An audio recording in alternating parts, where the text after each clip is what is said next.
Does life become easier after clearing the NEET exam? Yes, it's true in my case and many of the government college student case. But it's not true for most of the medical students who are doing their MBBS in the India.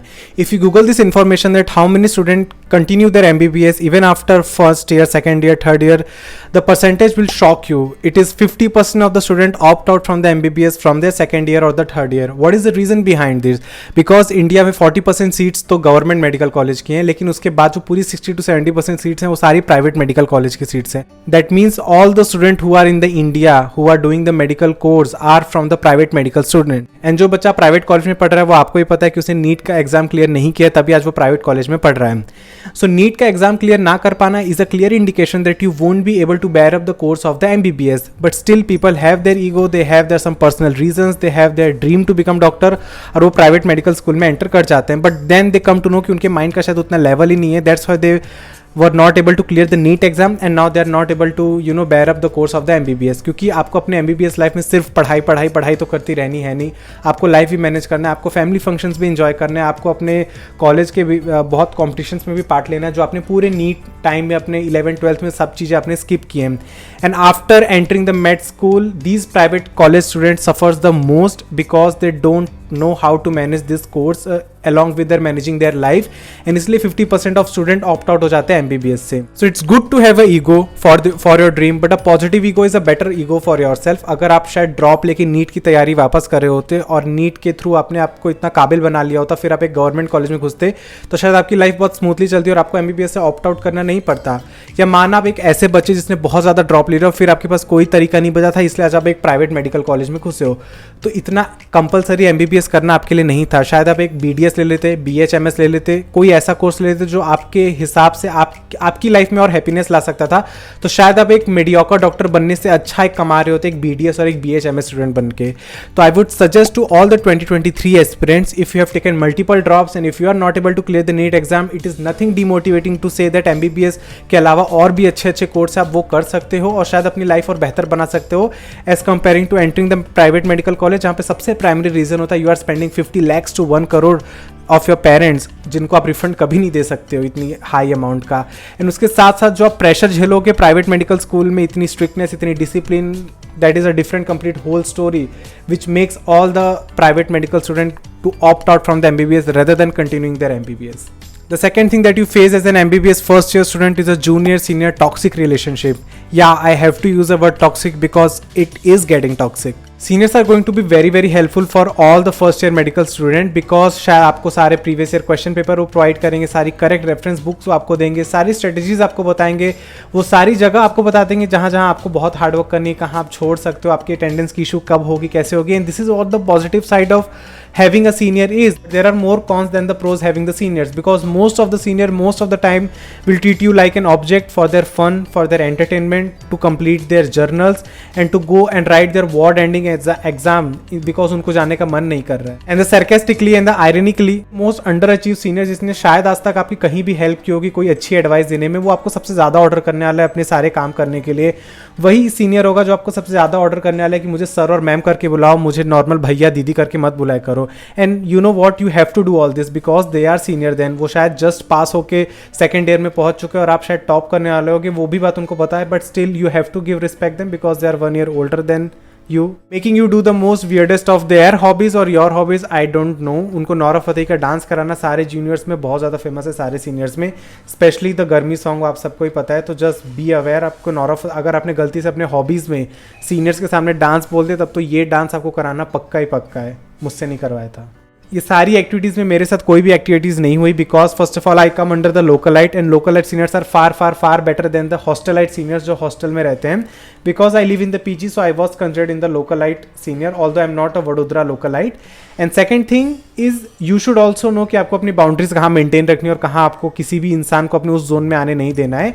मैंने इतनी leniency नहीं दी थी, ना ही मैंने इतनी senior से बहुत ऐसे दोस्ती वाले रिश्ते रखे थे. कोई भी सीनियर मुझे कभी भी कोई काम कह. There were some of my batchmates who were given to complete read the journals to give their board ending exam from the senior side, but nothing was given to me so far. First of all, seniors भी उतने अच्छे थे जो समझ गए थे कि अगर मैं उनके साथ फ्री नहीं हूँ तो लोग मुझे ज़बरदस्ती फोर्सफुली काम नहीं करा रहे थे because of their ego, and मैंने भी पर्सनली कोई लीनियंसी नहीं दी थी कि मेरे साथ कोई कुछ भी करवा सके. ऑल्दो सम फन एक्टिविटीज़ मैंने भी की थी मेरे फ्रेशर्स पार्टी में जो मेरे सीनियर्स ने मुझे कहा था, just because yes they are my seniors and I have to give them respect.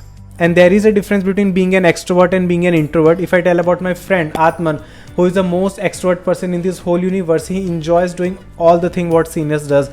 उसको डांस करना बहुत पसंद है, उसको सारी फन एक्टिविटीज़ करना पसंद है जो सीनियर कहते हैं, और वो सब के बाद भी एक बड़े से स्माइल के साथ सब कुछ सारे फंक्शन को अटेंड करता है और उसके बाद वहाँ से निकलता है. But it's not case in most of the NEET aspirants जो मेडिकल कॉलेज में घुसे, जो most of the time introvert ही रहते हैं and they feel lot of ashamed. कभी कभी एक्सप्रेस भी नहीं करते उन्हें कितना खराब लगा, बस वो करते रहते क्योंकि उनको सीनियर्स ने कहा है. तो if you are an extrovert then enjoy the ragging part, and if you are not an extrovert and you are an introvert, you should know when, where and how to limit your boundaries so that no one can come and enter inside there.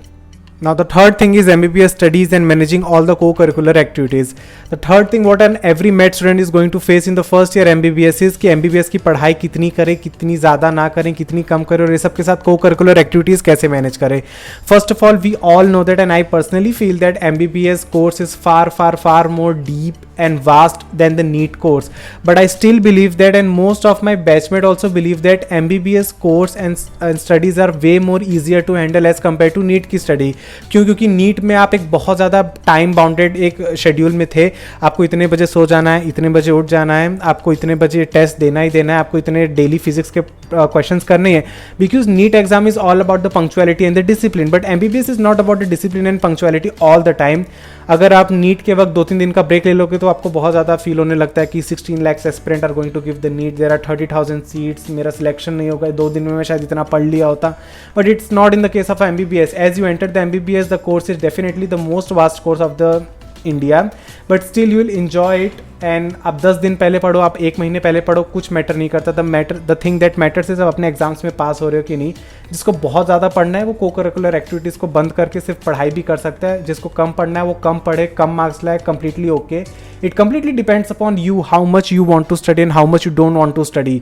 और उसके साथ साथ it's my honest advice not just to study for your MBBS में भी घुस के इतना research मत करो कि सिर्फ बुक्स पे रिसर्च करते रह जाओ, सिर्फ पढ़ाई पे रिसर्च करते रह जाओ. Because first year is the only year where you can enjoy all the other co-curricular activities by like going to, for example, like going for a trip with your friends, enjoying various quiz for different colleges, attending all the family functions, attending all the activities which are going to be conducted in your college, whether it's a dance competition, singing competition, any sports activities is going. आपको सब में part लेना, और उसके साथ साथ जितनी आपसे पढ़ाई मैनेज हो रही है उतनी करो.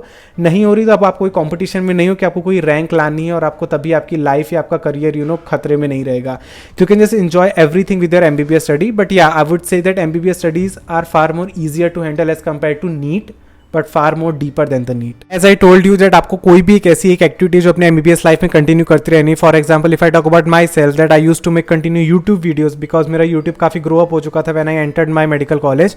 And same one of my best friend Purav Shah, वो अभी भी नीट के कोचिंग में पढ़ाता है to all the NEET aspirants like you, and फिर खुद आके MBBS की पढ़ाई करते हैं. और ये सब के साथ हमारी लाइफ में बहुत ज़्यादा फ्री टाइम बचता है जहाँ हम बहुत ज़्यादा आउटिंग्स के लिए जा पाते हैं, मूवीज़ देखने जा पाते हैं, अपने दोस्तों के बर्थडे पार्टीज एंजॉय करते हैं.